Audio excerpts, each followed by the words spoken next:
VR as an industry has been bone dry for the past year or so, with game studios getting shut down, disappointing releases, buggy releases, lies, fuck beyond sandbox. It's really made me think about what VR games I desperately want to see happen, whether it's flat screen games getting native ports to VR, or sequels and spin-offs to flat screen games. I'm not gonna waste your time here, so let's just get into the list. But when that day comes, I hope I can live up to the honor. This game right here is the main reason why I'm even making this video. Picture this. I'm sitting in my goon cave playing some Titanfall 2, racking up mad kills because I'm a gamer god when the thought hit me. Holy fuck, this needs to be in VR ASAP. Imagine seeing your Titan drop from the skies in VR. Imagine travelling at the speed of light, running on walls, blasting other pilots in VR. Imagine self-destructing your Titan, blasting another Titan with your homing rocket launcher mid-air, then landing on said Titan and ripping its battery straight out of it, all in VR. Titanfall VR would literally be a dream come true for me. I genuinely believe if Titanfall VR released, it would unironically be a detriment to my own physical health, because there would be nothing I'd be doing other than playing Titanfall VR for the rest of my life. Titanfall 2 is one of my favourite games of all time, and I personally believe it is an untouchable masterpiece. The only issues I see with Titanfall VR is the lethal amounts of motion sickness that game could cause to players prone to motion sickness. But to people with good VR legs, this game would be revolutionary. It's a shame Titanfall VR will never happen, because that would mean Respawn would have to stop rinsing Apex players for all their money and instead actually work on a new Titanfall game.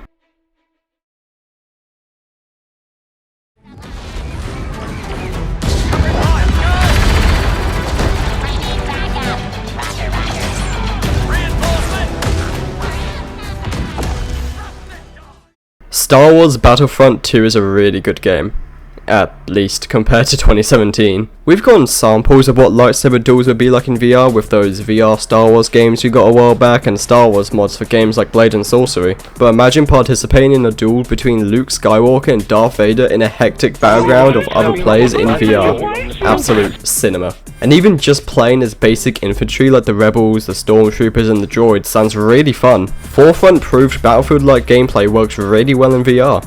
Unfortunately, like Titanfall 2, this would require EA to make a Battlefront game instead of re-releasing FIFA 09 for the bajillionth time.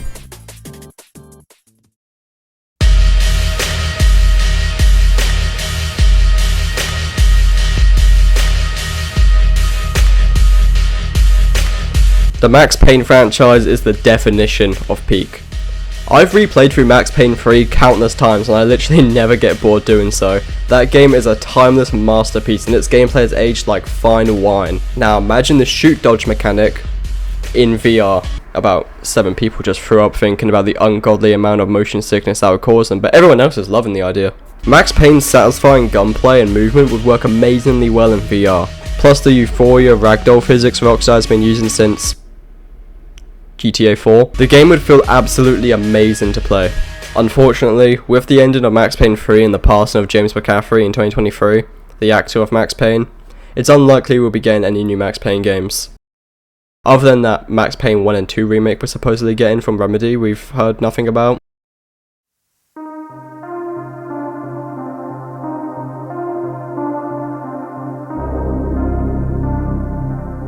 Believe it or not, but Dying Light 1 actually does have some VR support. Hidden deep within the game files, there is an option to actually enable VR. Except, it's like Rift DK1 VR.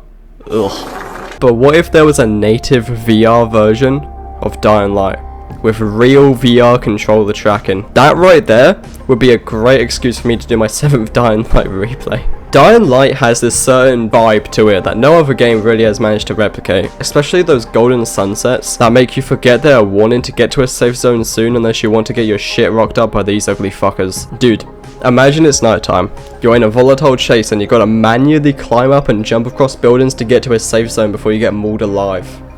Like, fuck that. But at the same time I really want to play it. And considering it's a game from 2015, with some slight optimizations, it could certainly run on a Quest 3 while keeping the graphical fidelity. In 10 minutes, MiGs will come and bomb the hell out of this place. If you can beat me in less than 10 minutes, you'll be able to escape in time. Let's make this the greatest 10 minutes of our lives, Jack.